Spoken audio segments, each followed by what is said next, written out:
Hello my fellow hunters! Today we're gonna go over what I consider to be the second tutorial monster, and the biggest chicken of the Monster Hunter universe. Are there chickens in Monster Hunter? Any lore masters know? In any case, today we're gonna be talking about some of its moves, its weapons and armor, while throwing in a dash of theory crafting here and there of how things could be changed in a future update to Wilds.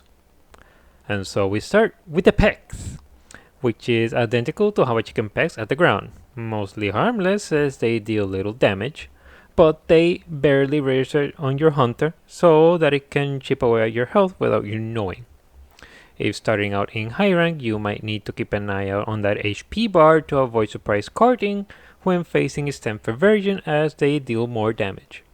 It also has a charging version that will knock you on your back into optimal tail swiping distance if it manages to hit you, especially since it's usually followed up by a tail swipe. A possible subspecies of the Quematrice might lean more into what it was most likely inspired on, the Cockatrice from the universe of Dungeons and Dragons. This little monstrosity can temporarily turn you into stone when it pecks you, so agriculture them can be pretty dangerous if your D&D party ain't careful. So it will be interesting if the subspecies has the capacity to occasionally paralyze you when it hits you with a peck attack. Now we go into its second weapon of the Quematrice, its tail. It will be using it both to smack you with it as well as create small explosions that can deal a significant amount of damage, even more so in its tempered version. It likes to do sweeping attacks with it that cover a pretty wide area, with it reaching farther the bigger it is. If you time it right, you can roll through it, with it being much easier if you roll in the opposite direction of the tail swing. If that doesn't seem to be working out, you might be better off learning its reach and position yourself so that you can more easily avoid its tail swings, but it will depend on your weapon of choice. If you can block, then most attacks are a good source of perfect blocks for you and your skills thanks to them being very well telegraphed.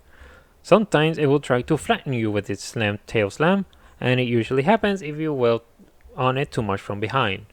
But as mentioned before, it can be pretty easy to get out of its way or block it.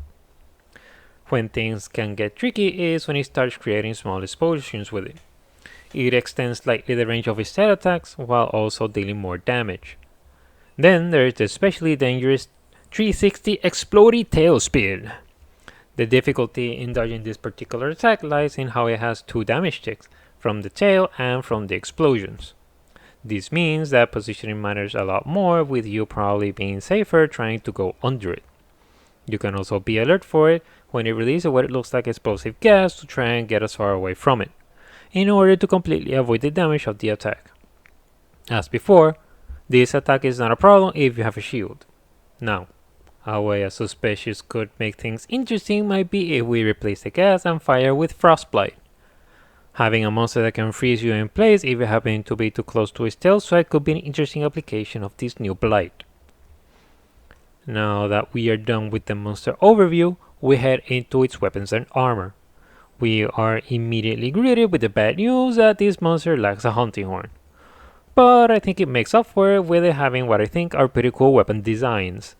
The lance and the gun lance have a very modern look that seems to put emphasis on portability since the weapon kinda folds in on itself. The long sword is pretty amusing, with the sword being nothing more than a metal filer, with the idea probably being that it works as a means by which to ignite flint, which probably explains its fire element. Then, the armor comes in with a musketeer design, with the alternate version being more akin to a royal guard look. I like both designs, with the musketeer version being my favorite. It offers few armor skills, since it will be one of the first few high rank armors hunters might make first. And while it might not be much, the armor skills latent power and flinch free can be useful for those first few hunts at that level before they quickly upgrade to better armor. It also ain't rare to simply skip this armor since hunters will fly through most hunts until they start facing the bigger challenges. So, overall, I find that the Quematrice is an entertaining monster that has a pretty engaging fight, even after it dealt with the bigger monsters in the game. I'm looking forward to how a future subspecies might mix things up during the hunt, and how that could impact its weapon and armor designs.